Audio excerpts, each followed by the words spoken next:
मईशत में बेहतरी के असरात पाकिस्तान स्टॉक मार्केट में एक और तारीखी दिन 100 इंडेक्स 59,000 पॉइंट्स की नई रिकॉर्ड सतह अबूर कर गया।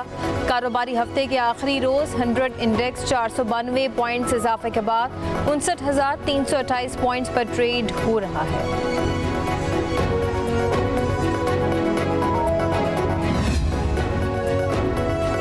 आइंदा कुछ रोज में पाकिस्तान में सरमायाकारी की खुशखबरी मिलेगी। हम न सिर्फ खित्ते बल्कि दुनिया भर से सरमायाकारी लाना चाहते हैं। निगरान वज़ीर आज़म अनवारुल हक आकड़ कहते हैं हमें मुख्तलिफ चैलेंजेस का सामना है। अगले 10 साल में 10 लाख नर्सिस को तरबियत देने का प्रोग्राम है।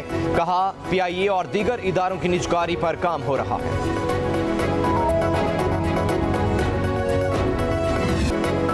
गुज़श्ता कुछ माह में पाकिस्तान मुआशी सूरत-हाल इसतराब और गैर यकीनी की सूरत-हाल में कमी हुई है। पाकिस्तान को गैर मुस्तहकम करने वालों के साथ मुकम्मल ताकत से निपटेंगे।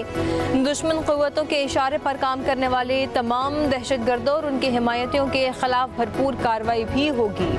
आर्मी चीफ का कोर कमांडर कॉन्फ्रेंस में मुल्की सलामती के लिए काम जारी रखने के आज़म का इजहार। जनरल आसिम मुनीर ने कहा कि मुल्क में उम्मीद, एतमाद और इस्तेहकाम में इजाफा नजर आ रहा है। फ़लस्तीनियों की सियासी, सफारती और इखलाकी मदद का इआदा मकबूजा कश्मीर में भारतीय फोर्सेस के इंसानी हकूक़ की खिलाफ वर्जियों की मजम्मत है। वज़ारत ख़जाना ने मुल्की अंदरूनी कर्ज़ों की रीप्रोफाइलिंग पर काम शुरू कर दिया। ज़राए के मुताबिक मुल्की मईशत पर अंदरूनी कर्ज़ों का मजमूई हजम 40,500 अरब तक पहुँच चुका। 672 अरब रुपए की सूद की अदायगियों का भी बोझ है। कर्ज़ों के लिए रीप्रोफाइलिंग से रेवेन्यू हदफ GDP का 15% तक बढ़ाया जाएगा। स्मोक से छुटकारे का मिशन। लाहौर समेत पंजाब के 10 अजला में स्मार्ट लॉकडाउन का पहला रोज। ननकाना साहब, शेखुपुरा, कसूर, गुजरांवाला, गुजरात, सियालकोट, नारोवाल, हाफिजाबाद और मंडी बहाउद्दीन भी शामिल। मुतासरा अजला में आज और कल तालीमी इदारे बंद रहेंगे। मार्केटें और कारोबारी मराकज दिन 3 बजे खोलने के अहकामात। इतवार को कारोबार मुकम्मल बंद होगा। लाहौर का दुनिया भर में फिजाई आलूदगी के एतबार से आज पहला नंबर। एयर क्वालिटी इंडेक्स 500 से बढ़ गया। लाहौर हाई कोर्ट में स्मोक तदारुक केस की समाअत। अदालत ने ग्रीन बेल्ट पर रुकावटें हटाने और वहां खड़ी गाड़ियों को जुर्माना करने का हुक्म दे दिया। अदालत ने रिलीफ कमिश्नर की 3 दिन की तातुल की नोटिफिकेशन पर अदम एतमाद कर दिया। धुआं छोड़ने वाले भट्टा और फैक्ट्रियों को दोबारा सील करने का हुक्म।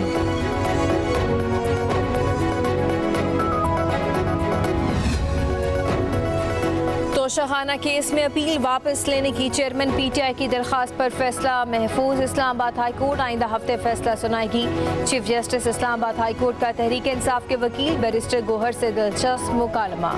कहा याद दहानी के लिए शुक्रिया, काफी मामलात एक साथ चल रहे हैं। आइंदा हफ्ते आपकी दरख्वास्त पर फैसला देंगे।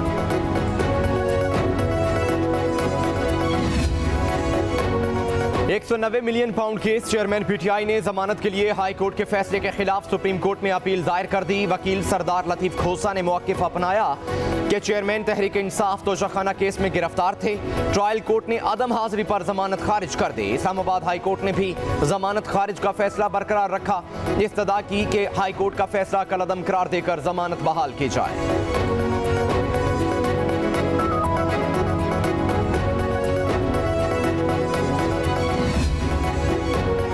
चेयरमैन PTI के जिस्मानी रिमांड में तौसी का तहरीरी हुक्मनामा जारी। एहतसाब अदालत के जज मोहम्मद बशीर ने 190 मिलियन पाउंड केस में 5 सफ़ात पर मुश्तमिल हुक्मनामा जारी किया। डिप्टी प्रोसिक्यूटर जनरल नैब ने मजीद 10 रोज़ा जिस्मानी रिमांड की दरख्वास्त दी। अदालत ने 10 के बजाय 4 रोज़ा जिस्मानी रिमांड मंजूर करते हुए चेयरमैन PTI को 27 नवंबर को दोबारा अदालत पेश करने का हुक्म दे दिया।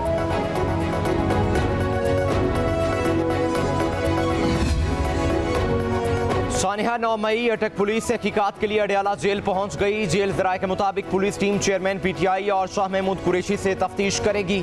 पुरतशद्दुद मुजाहिरों का मुकदमा अटक में भी दर्ज किया गया था।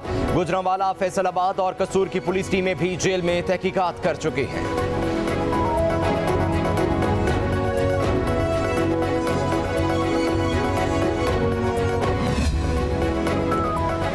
आशियाना हाउसिंग केस में मियां शहबाज शरीफ और दीगर मुलजिमों की बरियत। लाहौर के एहतसाब अदालत ने 59 सफ़ात पर मुश्तमिल तफसीली फैसला जारी कर दिया।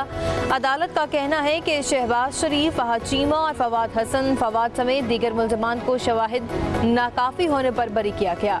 मुलजमान को जमानती मचल के भी वापस करने की हिदायत की गई। मैं अल्हम्दुलिल्लाह झूठ नहीं बोलता। सियासत के लिए झूठ बोलना भी कोई बात है?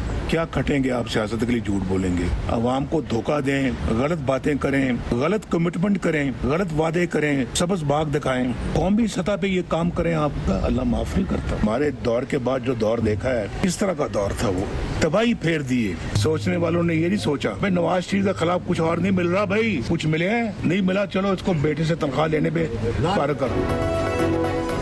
मियां नवाज शरीफ का कहना है सियासत के लिए झूठ नहीं बोलता, 3 बार वजीर आजम रह चुका और अब किसी ओहदे की ख्वाहिश नहीं।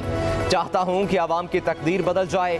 कहा लोगों को धोखा देकर वोट लूं और कुछ न करूं तो मुझसे बड़ा जालिम कोई नहीं होगा।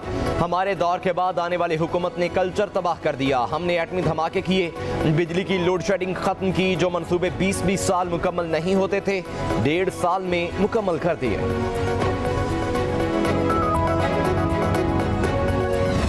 पीटीआई हुकूमत के खिलाफ तहरीक अदम एतमाद दुरुस्त फैसला था। ऐसा ना करते तो चेयरमैन पीटीआई 2028 तक हुकूमत बना लेते। साबिक सदर आसिफ अली जरदारी का कहना है कि शहबाज शरीफ को काफ़ी चीज़ें कहीं लेकिन मेरी बातों पर अमल नहीं किया। ज़रूरी नहीं कि नून लीग ही लीड करे। कहा आइंदा इलेक्शन में कोई पार्टी 172 की अक्सरियत नहीं ले सकती। बेहतर है इस नहज पर चलें कि आगे भी चल सकें। आसिफ जरदारी का कहना था कि बिलावल अभी तरबियत याफ्ता नहीं, कुछ वक्त लगेगा। बिलावल भुट्टो का बुजुर्ग सियासतदानों को घर बैठने का मशवरा या वजह कुछ और। सीनियर रहनुमा फरतुल्लाह बाबर ने पीपल्स पार्टी के सेक्रेटरी जनरल के ओहदे से इस्तीफा दे दिया। कहते हैं पार्टी नहीं छोड़ी, जिम्मेदारियां ज्यादा होने पर एक ओहदे से मुस्ताफी हुआ। पार्टी छोड़ने की खबर बेबुनियाद है।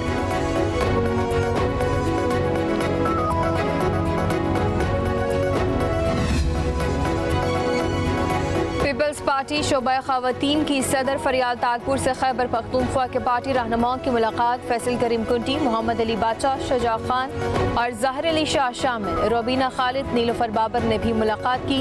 केपी की सियासी सूरत-ए-हाल और तंजीमी मामलात का जायजा लिया गया। फरियाल तालपुर का कहना था कि खैबर पख्तूनख्वा ने अपना फैसला सुना दिया है। बिलावल भुट्टो जरदारी वज़ीर आज़म और जयाले वज़ीर आला होंगे।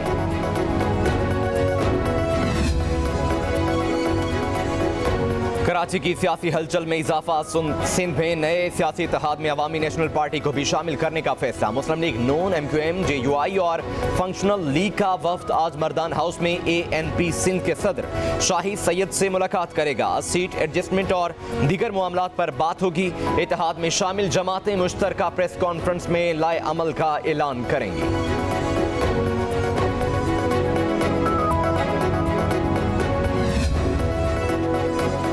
आम इंतखाबात की तैयारियां, विफाक और पंजाब की सरहदें, नई हल्का बंदियों में रुकावट। इलेक्शन कमीशन का 1981 से जारी तनाज़ा हल करने का फैसला। इस्लामाबाद और रावलपिंडी के DCs को तलब कर लिया गया। डिप्टी कमिश्नर से रेवेन्यू के हिसाब से नक्शा इजात और तजावीज़ मांग ली। इलेक्शन कमीशन ने सूबाई हुकूमतों से अमन व अमान बरकरार रखने के लिए प्लान भी तलब कर लिया।